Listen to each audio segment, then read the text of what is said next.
مفتی اعظم پاکستان محترم المقام جناب قبلہ مفتی منیب الرحمن صاحب زیدہ شرفہ انتہائی عالی مرتبت صاحبان علم و فضل، شیوخ الحدیث، مدرسین کرام،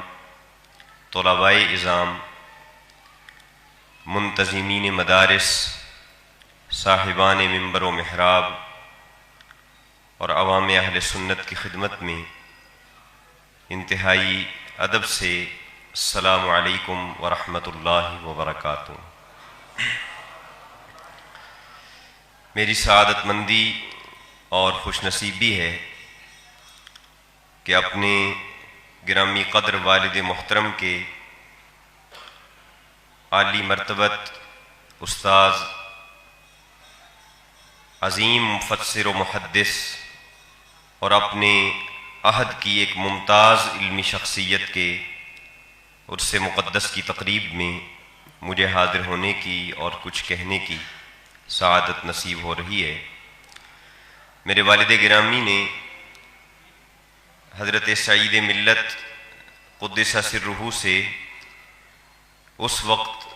کنز الدقائق، مختصر المعانی اور دیگر کچھ کتب کا درس لیا تھا جب وہ جامعہ نعیمیہ لاہور میں تدریس فرمایا کرتے تھے، اور آج بھی میرے والد گرامی زیدہ شرفہ کی لائبریری میں حضرت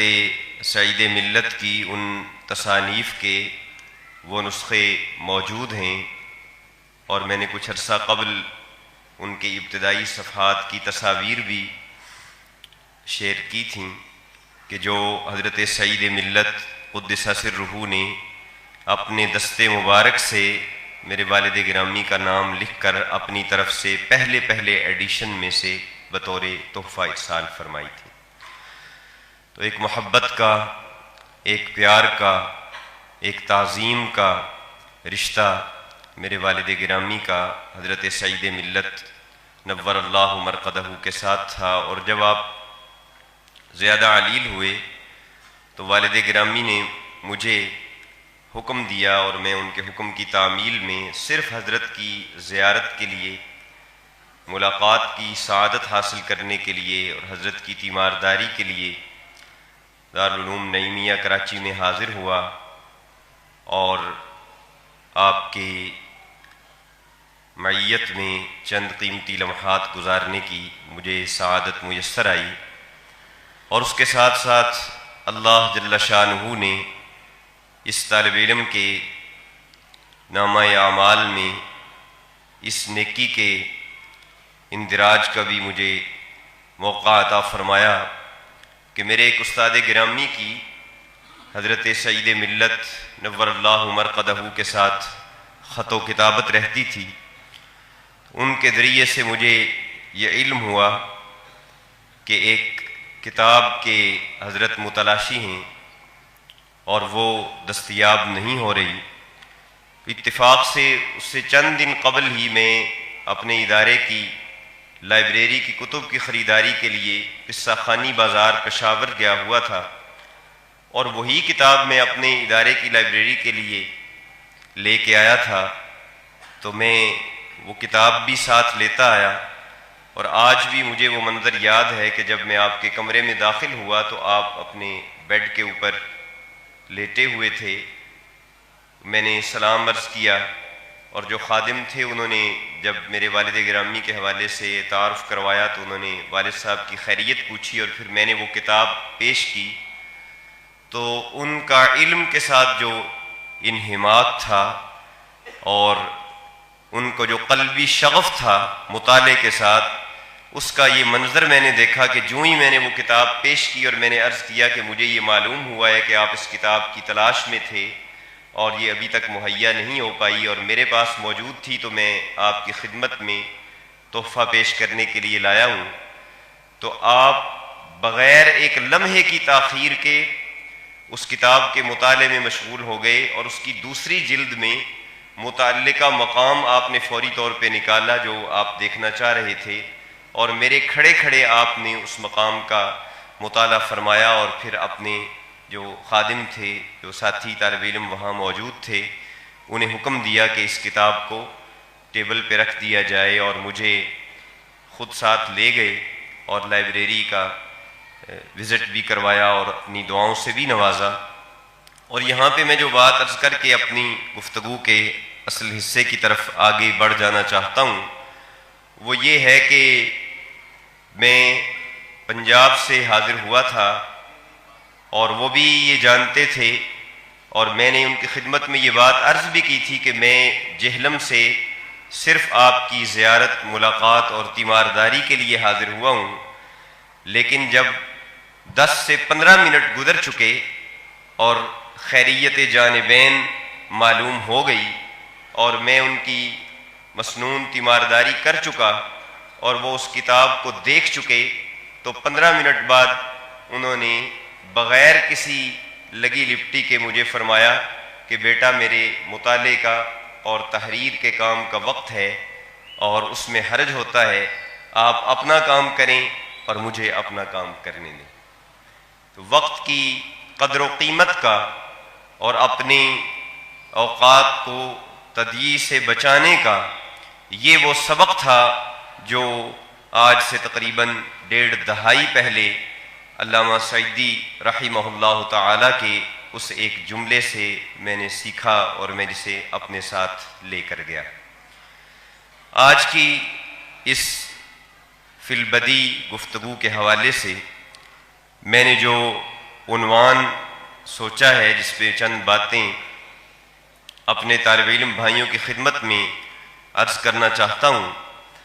وہ ہے محدث عصر علامہ غلام رسول سعیدی رحمہ اللہ تعالی عصر حاضر کے محققین کے لیے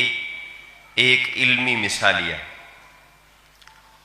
میں نے جو آیہ مبارکہ آپ حضرات کے سامنے تلاوت کی ہے، اس میں اللہ جل شانہ نے اہل ایمان کو مخاطب کرتے ہوئے یہ ارشاد فرمایا ہے، وَأَعِدُّوا لَهُم مَّا اسْتَطَعْتُم مِّن قُوَّةٍ، کہ جس قدر قوت و طاقت، جس قدر اسباب و وسائل، جس قدر ہتھیار اور اوزار تم اپنے دشمنوں کے مقابلے کے لیے تیار کر سکتے ہو، اپنی طاقت بھر، اپنی ہمت بھر ان کی تیاری رکھو۔ ہمارے مخالفین صرف اس میدان جنگ کے مخالفین نہیں ہیں جس میں بارودی اسلحہ، ٹینک اور توپیں اور فوجی جنگی جہاز استعمال ہوتے ہیں۔ ابتدا سے ہی اسلام کو جن معاندین اور جن اعداء کا سامنا ہے وہ ہمارے فکری اعداء، وہ ہمارے نظریاتی دشمن ہیں۔ اس آیہ مبارکہ میں اگرچہ بظاہر جو حکم دیا گیا ہے وہ مادی حوالے سے جنگی تیاری کا اور دشمنوں کے خلاف اپنی قوت اور طاقت کو منظم اور مربوط بنانے کا ہے، لیکن یقیناً یہ آیہ مبارکہ اپنی معنویت میں ان سب دشمنان کے خلاف تیاری کو شامل اور محیط ہے جو کسی بھی محاذ پر اسلام کے خلاف معرکہ آرا ہوتے ہیں۔ علامہ غلام رسول سعیدی رحمہ اللہ تعالی اس اعتبار سے عصر حاضر کے طلباء کے لیے، علماء کے لیے اور محققین کے لیے ایک علمی اور تحقیقی مثالیے کی اور آئیڈیل کی حیثیت رکھتے ہیں کہ علامہ نے اپنے عصر کے تقاضوں کو سمجھتے ہوئے ان تمام اسباب سے، ان تمام وسائل سے، ان تمام انسٹرومنٹ سے، ان تمام ہتھیاروں اور اوزاروں سے اپنی علمی لشکر کو مسلح رکھا کہ جن ہتھیاروں اور اوزاروں کی ضرورت انہیں اسلام کے فکری اور عملی دشمنوں کا سے اسلام کا دفاع کرنے کے لیے پڑھنے والی تھی۔ سید الرسل امام الانبیاء صلی اللہ تعالی علیہ وسلم کی سیرت مبارکہ کا اگر مطالعہ تجزیاتی انداز میں کیا جائے تو یہ بات سامنے آتی ہے کہ حضور پرنور صلی اللہ تعالی علیہ وسلم اپنے عہد کے مقتضیات سے بھی پوری طرح باخبر تھے، اور ان مقتضیات کو پیش نظر رکھتے ہوئے رسول اللہ صلی اللہ تعالی علیہ وسلم نے بر وقت اور بر موقع مناسب پلاننگ بھی فرمائی، اور اپنے صحابہ اکرام کی تربیت بھی حضور پرنور صلی اللہ تعالی علیہ وسلم نے انہی خطوط کے اوپر فرمائی۔ جب حضور مدینہ طیبہ میں تشریف لائے ہیں تو آپ نے بادشاہان وقت کو جو خطوط تحریر فرمائے ہیں، ان خطوط کو اگر پڑھا جائے تو اس سے یہ بات کھل کر سامنے آتی ہے کہ رسول اللہ صلی اللہ تعالی علیہ وسلم اپنے معاصر ارباب سلطنت کے نجی احوال تک سے پوری طرح آگاہ ہوا کرتے تھے۔ آپ کو ان کی کار سیاست کا علم ہوتا تھا، آپ ان کی سلطنتوں کے اندر کے معاملات سے پوری طرح آگاہ ہوتے تھے، اور آپ جب اسٹریٹجک حوالے سے کوئی پلان تیار کرتے تھے، کوئی منصوبہ بندی فرمایا کرتے تھے، تو اس میں نبی رحمت صلی اللہ تعالی علیہ وسلم اپنے عہد کے تمام تر تقاضوں کو ملحوظ خاطر رکھا کرتے تھے۔ جب یہود کے ساتھ خط و کتابت کا مرحلہ آیا اور یہ امکان ہوا کہ اس خط و کتابت میں کسی دو نمبری کا ارتکاب نہ کر دیا جائے، تو رسول اللہ صلی اللہ تعالی علیہ وسلم نے اپنے ایک صحابی کو یہود کی زبان سیکھنے کا حکم دیا، اور کچھ ہی دنوں میں قلیل عرصے میں وہ بارگاہ رسالت میں حاضر ہوئے اور عرض کیا، یا رسول اللہ صلی اللہ علیہ وسلم، میں نے ان کی زبان پہ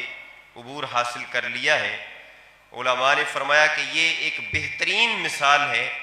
کہ نبی رحمت صلی اللہ تعالی علیہ وسلم اپنے عصر کے تقاضوں سے اور اپنے عہد کے مقتضیات سے نمٹنے کے معاملے میں کس قدر حساس تھے اور کس قدر بیداری قلب و نظر اللہ تبارک و تعالی نے آپ کو عطا فرمائی۔ میں اپنی بات کو آگے بڑھاتے ہوئے جو پیغام اپنی آج کی اس گفتگو میں اہل مدارس کے سامنے، طلباء کے سامنے، مدرسین کے سامنے اور اپنی نسل کے جوان اہل علم کے سامنے رکھنا چاہتا ہوں، وہ یہ ہے کہ ماضی قریب کے نامور محقق عرب عالم دین فضیلت الشیخ سعید رمضان البوطی رحمہ اللہ تعالی نے ایک بڑا خوبصورت تبصرہ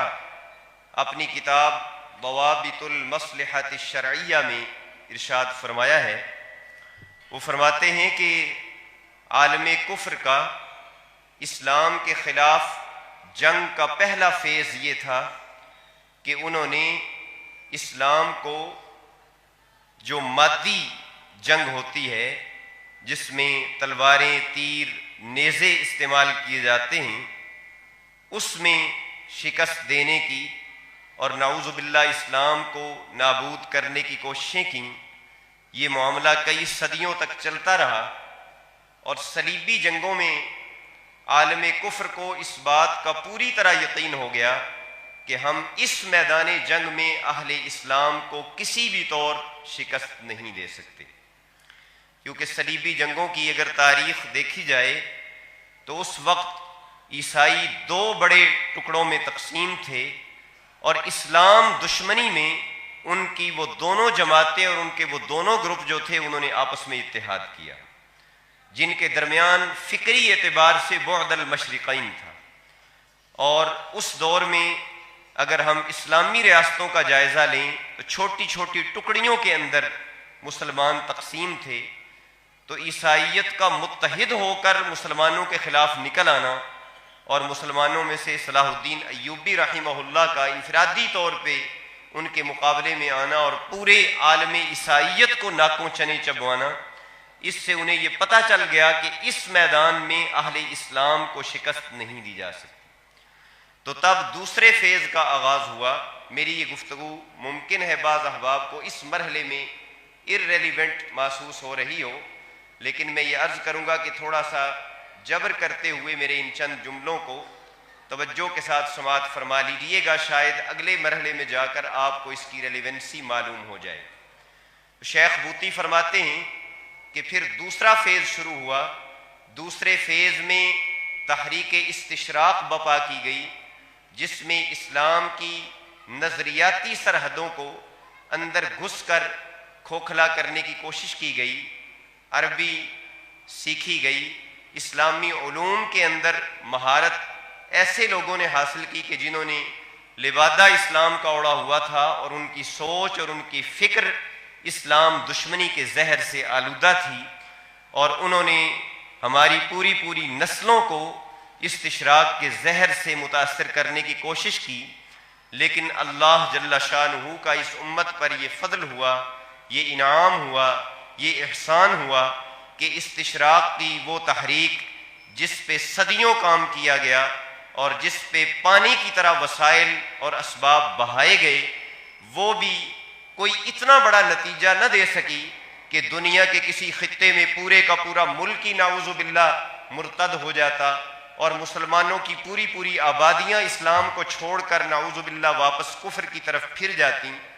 تو عالم کفر کو اس دوسرے فیز میں بھی اپنی ناکامی کا شدید ترین احساس ہو گیا۔ اب علامہ بوطی رحمہ اللہ کا یہ جو تبصرہ ہے، میں بڑی دیانتداری سے یہ بات عرض کر رہا ہوں کہ جب سے میں نے یہ پڑھا اور میں نے تنہائی میں بیٹھ کے اس پہ غور و فکر کیا، تو مجھے یوں لگا کہ جیسے میرے ذہن کے نہا خانے میں ایک لائٹ نہیں، ایک آفتاب روشن ہو گیا ہو۔ وہ فرماتے ہیں کہ اب جو عالم کفر کی ہمارے ساتھ جنگ ہے وہ تیسرے فیز میں داخل ہو چکی ہے، اور خادمین دین متین کے لیے، داعیان قرآن و سنت کے لیے، محافظین دین متین کے لیے اس چیز سے آگاہی بھی ضروری ہے کہ اب ہم جنگ کے کس مرحلے میں ہیں، ہمارے دشمن پینترا بدل کر کہاں سے ہمارے اوپر حملہ آور ہونا چاہتے ہیں اور ہو رہے ہیں، تاکہ وہ اس سے آگاہ ہوں گے تو وہ وہاں کھڑے ہو کر دفاع کریں گے جہاں سے حملہ ہونے کی توقع ہے، ورنہ وہ غلط جگہ پہ زور لگاتے رہیں گے اور عالم کفر اپنی اس جگہ سے حملہ آور ہو کر تخریب کاری کرتا رہے گا۔ شیخ بوطی فرماتے ہیں کہ وہ تیسرا فیز یہ ہے کہ وہ اس مادی جنگ سے بھی اب بہت حد تک انہوں نے اپنا رویہ تبدیل کر لیا، اور استشراق کے ذریعے بھی وہ لوگوں کو نصرانی، عیسائی اور غیر مسلم نہ بنا سکے بڑے پیمانے پر۔ اب انہوں نے یہ دیکھا اور یہ سوچا اور اس پہ غور و فکر کیا کئی دہائیوں تک کہ کون سا ایسا دروازہ تلاش کیا جائے کہ جس کے ذریعے اسلام کے اندر گھسا جائے۔ تو انہوں نے جب غور و فکر کیا تو ان کو جو دروازہ نظر آیا وہ اجتہاد کا دروازہ تھا، ان کے ظام کے مطابق کہ اسلام میں اجتہاد کا دروازہ کھلا رکھا گیا ہے، اور اس میں بطور خاص مصلحت کو ہمارے دین کے اندر ایک بہت بڑی حیثیت دی گئی ہے۔ یہاں میں مصلحت، وہ جو شعراء نے جس کو باندھا ہے، میں اس مصلحت کی بات نہیں کر رہا، میں فقہی اور اصولی اصطلاح میں مصلحت شرعیہ کی بات کر رہا ہوں۔ تو انہوں نے سوچا، ہمارے دشمنوں نے، کہ جب ہم مسلمان کہلائیں گے بھی اور عالم ہونے کا لبادہ بھی اوڑھ لیں گے اور اجتہاد کے دروازے سے دین کے اندر جائیں گے، تو پھر مصلحت کا نام لے کر ہم جو بھی خرابی دین کے نام پہ دیندار لوگوں کی اور مسلمانوں کی صفوں میں داخل کرنا چاہیں گے، اس میں ہمیں کون روکے گا اور کون ہمارے رستے کی رکاوٹ بنے گا؟ ہمارا وہ زہر اجتہاد کے نام پہ انجیکٹ کیا جا رہا ہوگا، ہم جو نئی راہیں نکالیں گے وہ مصلحت کے نام پہ نکالی جا رہی ہوں گی، مصلحت شرعیہ کا نام لے کر اور مصالح کا نام لے کر وہ نئی آراء جو ہیں وہ امت کے نوخیز ذہنوں کے اندر اتاری جا رہی ہوں گی۔ تو شیخ بوطی رحمۃ اللہ تعالیٰ علیہ یہ ساری فکر پیش کرنے کے بعد یہ فرماتے ہیں، اور یہاں سے اب میں اپنی گفتگو کو ریلیونٹ بناؤں گا، جو میرا عنوان تھا کہ علامہ سعیدی رحمہ اللہ تعالی و نور اللہ مرقدہ عصر حاضر کے محققین کے لیے ایک تحقیقی مثالیہ۔ تو وہ فرماتے ہیں کہ اب اہل علم کا یہ فرض بن چکا ہے کہ وہ مصلحت شرعیہ کے جامع معنی مفہوم کو اور اس کے ضوابط کو اتنے عمق کے ساتھ، اتنی گہرائی کے ساتھ اور اتنی بصیرت کے ساتھ اور اجتہاد کی شرائط کو اتنی ڈیٹیل کے ساتھ اپنے ذہن پہ نقش کریں اور اس کے تمام تر تصورات کو اتنی شرح و بسط کے ساتھ سمجھیں کہ ہمارے وہ دشمن اگر اجتہاد کا لبادہ اڑ کر اور مصلحت کی سواری پہ سوار ہو کر اسلام کی شاہراہ پہ گامزن رسول اللہ صلی اللہ تعالی علیہ وسلم کی امت کے اس کاروان محبت کو لوٹنے کے لیے آگے بڑھیں، تو ہمارے درمیان ایسے بیدار ذہن اور عالی دماغ علماء کی کثیر تعداد موجود ہو کہ جو اجتہاد کے نام پہ فساد اور مصلحت کے نام پہ مفاسد کی کا جو کھیل کھیلا جائے اس کا مقابلہ کرنے کے لیے پوری طرح مستعد ہے۔ علامہ غلام رسول سعیدی رحمہ اللہ تعالی کی کتابوں کا جب ہم مطالعہ کرتے ہیں تو ان تمام فکری فتنوں سے اور عملی فتنوں سے نبرد آزما ہونے کے لیے جن علوم میں رسوخ کی ضرورت تھی اور جو ایک پری ریکوزٹ کا درجہ رکھتے تھے، اللہ جل شانہ نے علامہ سعیدی رحمہ اللہ تعالی کو ان تمام علوم و فنون کے اندر ایک مجتہدانہ بصیرت عطا فرمائی تھی، اور یہی وجہ ہے کہ ان کی تحقیقات نہ صرف یہ کہ ایک مدرسے میں پڑھنے والے ٹھیٹھ دینی طالب علم کے ذہن کو اپیل کرتی ہیں، بلکہ جب میں اپنے ان احباب کے اندر بیٹھتا ہوں جن کا فکری تعلق دیوبندی مکتبہ فکر سے، اہل حدیث مکتبہ فکر سے، یا جماعت اسلامی سے، یا تنظیم اسلامی سے، یا دیگر مکاتب فکر سے ہے، تو وہ ہمارے ماضی قریب کے محققین میں سے جن کی تحقیقات کا ذکر انتہائی احترام سے کرتے ہیں وہ محدث اعظم علامہ سعیدی رحمہ اللہ تعالی کی ذات والا صفات ہے، اور آج وہ جس کی رائے کو بہت عقیدت، احترام اور توجہ سے سماعت کرتے اور پڑھتے ہیں وہ بلا شک و شبہ مفتی اعظم پاکستان جناب مفتی منیب الرحمن دام ظلہ کی شخصیت مبارکہ ہے۔ میں اپنی گفتگو کو اختتام کی طرف لے کے جاتے ہوئے حضرت نے جو وقت دیا تھا اس میں چند منٹ باقی رہ گئے ہیں، اپنے طالب علم بھائیوں کے لیے یہ بات عرض کروں گا کہ آج کل گزشتہ کچھ عرصے سے جو کچھ اعتزالی فکر پر مبنی افکار و نظریات سوشل میڈیا کے ذریعے اپنا رنگ جمانے کی کوششوں میں مصروف ہیں، جن میں اسی مصلحت کے نام پر ایسی اجازات عطا کی جا رہی ہیں کہ جو قرآن و سنت کے منشا کے یکسر خلاف ہیں، اگر ہم ان فتنوں کا ڈٹ کر مقابلہ کرنا چاہتے ہیں تو ہمیں اگر نصابی سطح پر چند تبدیلیاں ہم نہیں کر سکتے اور ہمارے پاس درس نظامی کے مروجہ نصاب میں ان کی وقت کے حوالے سے گنجائش نہیں ہے، تو میں اساتذہ اکرام کی خدمت میں یہ عرض کروں گا اور منتظمین مدارس کی خدمت میں، ناظمین تعلیمات کی خدمت میں یہ بات عرض کروں گا کہ پچھلے 10 سالوں میں نے دوران تدریس جو مطالعہ کیا، جو چند ممالک میں جا کر وہاں کی صورتحال دیکھنے کا مجھے اندازہ ہوا، اور بالخصوص یورپ میں اور اسکینڈینیویا کے مسلمانوں کے جن عملی مسائل کا مجھے 1.5 سال میں اور 2 سال میں تجربہ ہوا، ان کی روشنی میں یہ ریکمینڈ کر کے جانا چاہتا ہوں عرس سعید ملت نور اللہ مرقدہ کی اس تقریب پر نور میں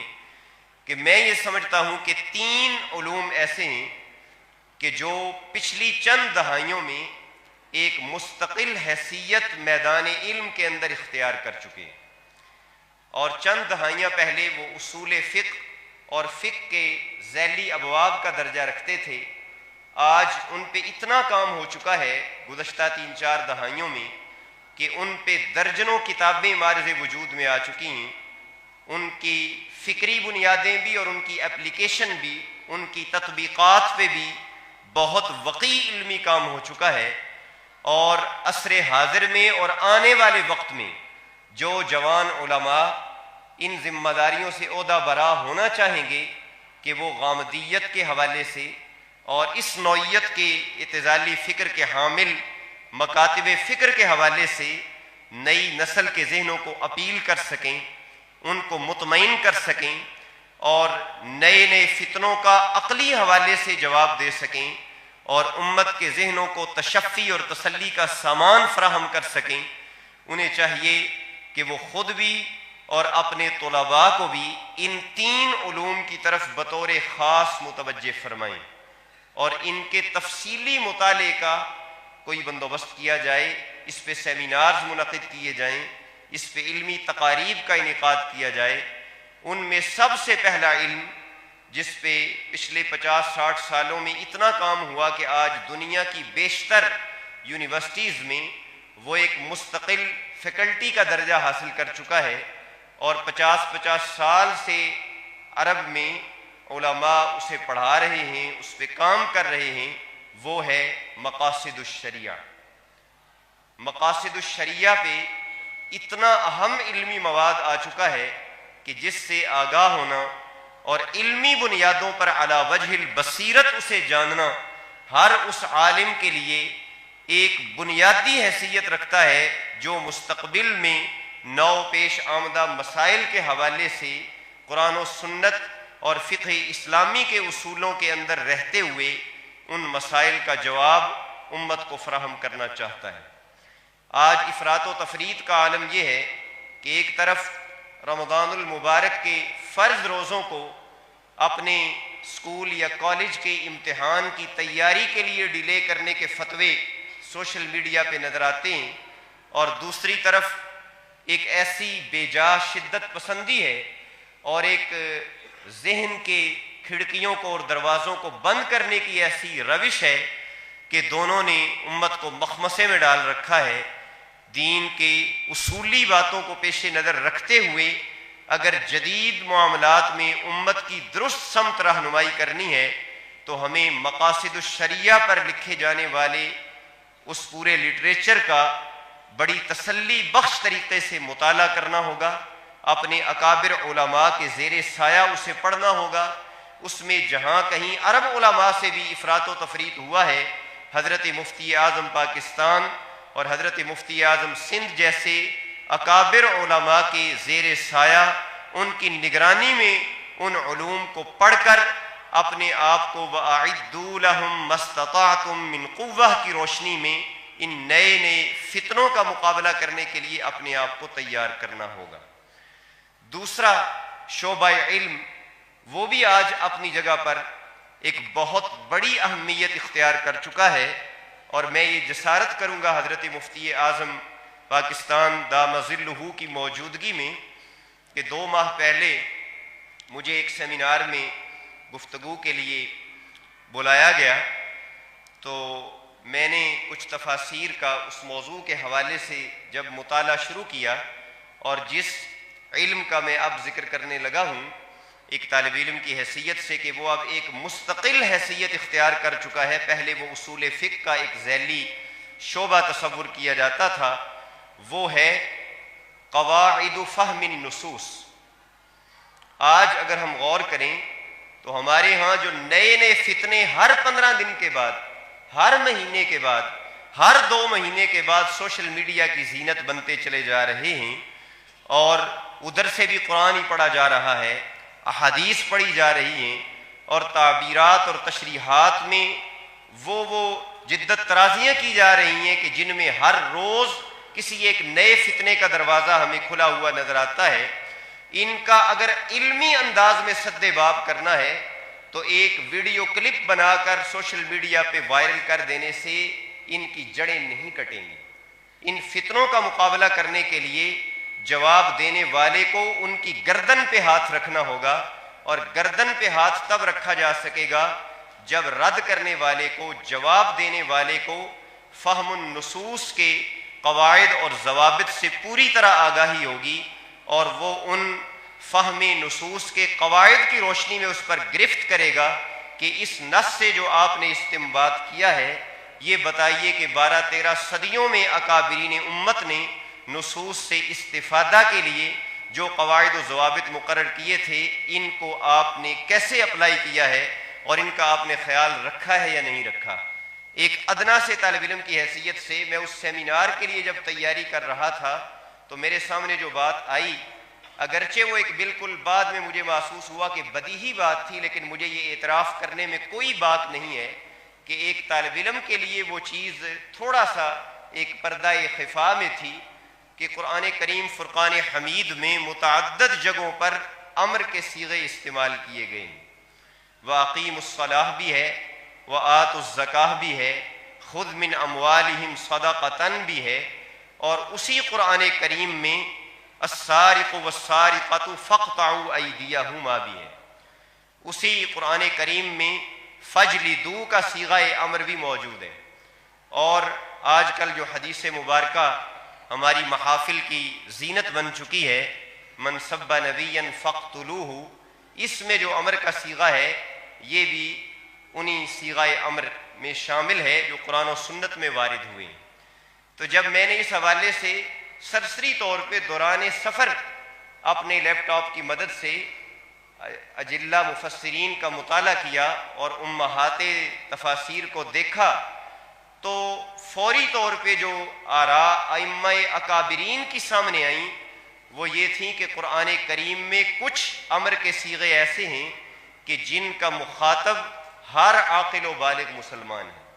اقیم الصلاۃ ہر امیر و غریب کی طرف متوجہ ہے، ہر عاقل بالغ مرد و عورت کی طرف متوجہ ہے۔ آت الزکاۃ کا حکم ہر صاحب نصاب کو ہے، لیکن فجلدوا اور فاقطعوا ایدیہما اور من سب نبیا فاقتلوا، یہ جو امر کے صیغے ہیں، کیا فہم النصوص کے قواعد کی روشنی میں یہ غور کیا گیا کہ ان صیغوں کا مخاطب کون ہے؟ اور کیا جب اس حدیث مبارکہ کو اپنے عموم کے ساتھ اور نعروں کی شکل میں بیان کیا جاتا ہے، یہ حدیث نبوی ہے، ہم اس کی اہمیت، اس میں بیان کردہ جو حکم ہے اس سے کسی درجے میں بھی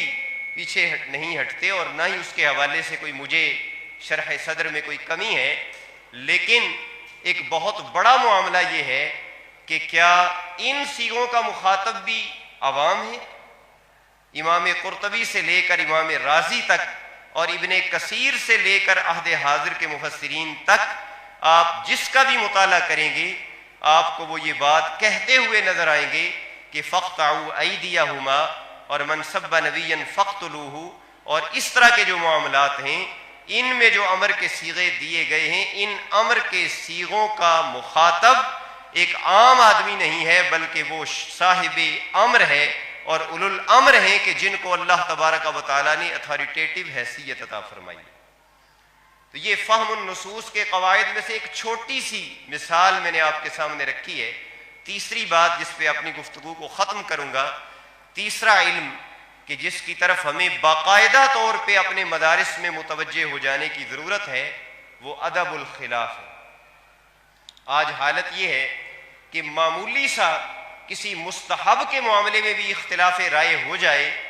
تو جو کل سند لے کر مدرسے سے نکلا ہے وہ سفید ریش علماء کی پگڑیاں اچھالنے کے لیے اور ان کی داڑیاں ہاتھ میں لینے کے لیے تیار کھڑا نظر آتا ہے۔ اور ادب الخلاف جو ایک مستقل علم تھا اور ہمارے اکابر اسے اسی طرح پڑھا پڑھایا اور سیکھا سکھایا کرتے تھے جس طرح آج صرف و نحو اور دیگر علوم عالیہ اور علوم عالیہ پڑھے پڑھائے جاتے ہیں، ان تین علوم و فنون کو بالخصوص وہ لوگ جنہوں نے فکری فتنوں کا مقابلہ کرنا ہے، جنہوں نے اجتہادی مسائل کی جو کلیکٹیو رسپانسبلٹی ہے اس سے عہدہ برا ہونا ہے، ان کا ان سے آگاہ ہونا انتہائی ضروری ہے۔ اور اس کی جو ریلیونسی ہے میرے آج کے موضوع گفتگو کے ساتھ، کہ جب میں شرح صحیح مسلم کا مطالعہ کرتا ہوں، جب میں تبیان القرآن کو پڑھتا ہوں، جب میں تبیان الفرقان کی ورق گردانی کرتا ہوں، جب میں علامہ سعیدی رحمہ اللہ تعالیٰ کے مقالات کے صفحے پلٹتا ہوں، تو مجھے یہ نظر آتا ہے کہ یہ جس بندے کا قلم ہے اس بندے کو مقاصد الشریعہ سے بھی گہرائی کے اندر ربط حاصل ہے، اس شخص کو ضوابط المصلحت الشرعیہ کا بھی کامل ادراک ہے، اسے فہم نصوص کے قواعد پر بھی کامل دسترس حاصل ہے، اور ادب الخلاف میں اس کا پایہ علم یہ ہے اور پایہ اخلاق یہ ہے کہ وہ اپنے بدترین مخالف پر بھی علمی گرفت کرتے ہیں، تو لب و لہجے کی متانت اور سنجیدگی ایسی ہے کہ انسان داد دیے بغیر نہیں رہ سکتا۔ اللہ جل شانہ علامہ سعیدی نور اللہ مرقدہ کی قبر انور پر اپنی ان گنت رحمتوں کا نزول فرمائے، اور اللہ جل شانہ ان جیسے محققین اور ان جیسی وسیع فکر رکھنے والے، ان جیسا رسوخ فی العلم رکھنے والے مفکرین، محققین، اصحاب قلم، اصحاب تحقیق بکثرت امت مسلمہ کو، اہل سنت و جماعت کو عطا فرمائے۔ میری اس گفتگو کے دوران اگر کوئی کلمہ جسارت کے زمرے میں آیا ہو تو میں حضرت مفتی اعظم پاکستان دام ظلہ سے، اکابر علماء سے، محققین و مدرسین سے معافی کا خواستگار ہوں۔ اگر کوئی لفظی یا معنوی غلطی ہوئی ہو اللہ جل شانہ مجھے معاف فرمائیں۔ وآخر دعوانا ان الحمد للہ رب العالمین۔